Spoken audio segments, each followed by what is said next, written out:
Being resilient is not a genetic trait. It's not up to chance whether you have it inherited or not. Resiliency is a learned skill. Here are 5 ways that you can start being more resilient when life hits you the hardest. Number 1, actually recognize that the stress or hardship you're going through is valid. People oftentimes minimize their struggles because they get in this loop of comparing everything to catastrophic problems. Like you'll hear people say, at least I didn't have to serve in the war. Or perhaps the line I use a lot, it could be worse. It could be worse. I could have lost a limb. I am so massively guilty of doing this. I'm actually embarrassed by how much I do this. I'm going to be vulnerable here. I remember a time where my really good friend Elliot came to visit me when my dad was dying. And we went out for a drink because I hadn't left the house in ages. And just in a reaction to a comment about my dad, I tried to minimize my current situation of dealing with my dad about to go into a hospice with terminal cancer that we only just found out he had a month before. And I remember the words coming out of my mouth it could always be worse. Almost like it was virtuous for me to say that. And my friend Elliot stopped me with a gentle smile and a comforting little chuckle. He said, "Tori, I'm gonna be real with you. This is about as bad as life gets." And I will never forget that. Ever. He showed me so much love and what it meant to be a true friend in that moment. He reminded me, as things go, this is very bad. This is very hard. Get you someone who will honestly and lovingly stand with you and remind you that it's okay to admit that life is sucking right now when it is. Your hardships, that big issue that you're trying so hard to work through, that impossible mountain that you are facing, whatever is stressing you is valid. It's okay that you feel stressed about something like that. The second way to start being resilient, discover your favorite ways to take a mental break. Sometimes we don't actually take the time to explore the best way that we like to relax and we can unwind. It is so important when you're dealing with a stressful situation, especially one that cannot be solved overnight, that you take the time to switch off and have a mental break. This is a key way of how you're going to protect yourself from burnout, from feelings of being extremely overwhelmed. And it also helps in a big way to help stop you from overthinking. If you are dealing with an ongoing issue, make sure you deliberately schedule into your routine regular mental breaks. Be intentional about it. If you have to put it into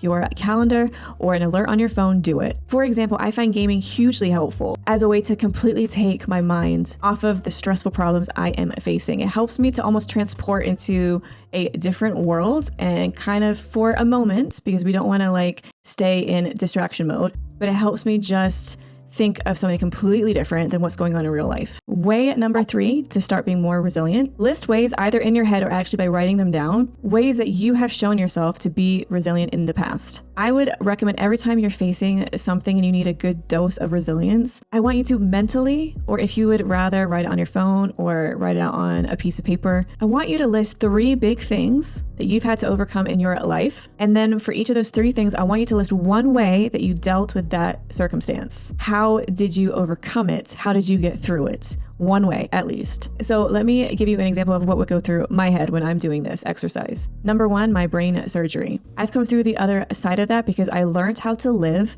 and accept with the side effects that happened from having that trauma, from going through that brain op. And I have not allowed a huge list of things that happened after that to stop me from living my life afterwards. Number 2, my dad dying. After bottling up the grief that I had and trying to help everyone else first in the first few years that it happened, I ended up going on a pretty lengthy journey of counseling, which I know I worked the hardest that I could at in order to heal from the inside out. And then number 3, moving from America to England. So I dealt with the culture shock of being very different from everyone else in my school and also being bullied by learning to accept my uniqueness and the fact that I did have intrinsic value. Now, you don't have to come up with the same 3 things every single time. Switch it up, dig deep, look how far you've come, and also recognize the fact that you are still standing right now. Number 4, don't isolate yourself. Isolation is often a coping mechanism when life is hard. I totally get that because I find it extremely hard not to isolate myself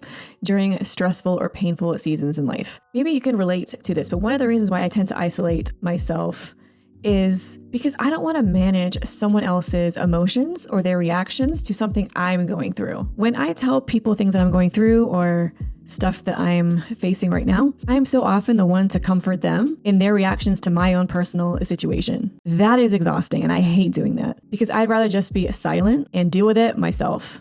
I shouldn't have to manage your emotions reacting to what I'm going through. So what's the issue with isolation? Isolation will cultivate an environment of subjectivity that's really hard to escape. We want to always aim for as much objectivity as possible, because that means that we're looking at a situation with a clear head and not just through the lens of our own personal emotions or what we're feeling in that moment, which are rarely ever fact. Here's a huge piece of advice that's really helped me in my journey to stop isolating myself. Guess what? You do not have to tell everyone everything that's going on in your life. Be wise as to who you are vulnerable to. You can have specific friends that you call when you just want to go have a laugh, when you want to go chill out and have some fun. And then you can have other people that you can cry with, that you can vent to, that you can trust in that way. Every friend you have does not need to serve every relational and emotional need that you have. We can have a variety of people in our lives. We don't just have to use every person for everything. Fight the need to isolate yourself and instead seek wisdom from people that you know you can trust and be honest with. People that have proven to you that they are actually wise. The fifth way that you can be more resilient, have role models of resilience. It's so healthy that when you're going through a difficult situation in your life and you're trying to be more resilient, that you stop, you look up and you take your eyes off of yourself and you actually take a second to admire and learn from other people that have proven clear resilience. We have so much that we can actually learn from each other. But a lot of times, especially when we're going through it, we don't take the time to take our eyes off ourselves and actually look up and look around to who we can learn from. A very specific person that comes to my mind when I'm thinking about models of resilience is an incredible woman called Katherine Wolf. And I'm pretty sure I've mentioned her before on this channel. I've definitely used quotes of hers. So a brief history, she used to be a model. She was, young and beautiful, had her whole life ahead of her. And one day she had a massive brainstem stroke, which I'm pretty sure is the worst stroke you can have. She very nearly died. I won't go into everything because there's a lot, and I will definitely put a link to all of her stuff down below, and I would really encourage you to take a look. But all I'll say is her life massively changed. And yet she has dealt with life now in a wheelchair and also a lot of other extreme complications that she faces every single day. She deals with all of that with grace and faith. She, to me, is a picture of resilience. The inspiring thing is that Katherine has chosen to acknowledge the pain as her biggest teacher in life. And she has decided and chosen to not let the pain and the hardship of everything she has to deal with be the end of her story. She has an excuse to pretty much not do anything, but she chooses to live her life inspiring and being a light for others. Her unwavering faith in Jesus, which is so clear, no matter what life has thrown at her, is to me the most inspiring thing I've seen in years and years. And she continues to encourage and challenge me. So find one or two people that you can learn from, that you relate to, that have shown unbelievable resilience when life has hit them hard. It might not even be a celebrity, a famous person, an author, whatever. Maybe it's someone in your life that you know personally. Maybe it's an uncle. Maybe it's a sister or a cousin or a friend. Be encouraged and challenged by watching resilience being practically lived out and learn how you can do the same. If you have not subscribed to my channel, then what are you doing? If you are someone who is interested in learning about how to have a healthier mindset, learning how to not only survive in life, but thrive, make sure you hit that subscribe and join our family. It also means a lot if you like this video and shared it as well. I'm running out of time, every day goes by so fast. And every moment counts, baby, I don't wanna miss a thing.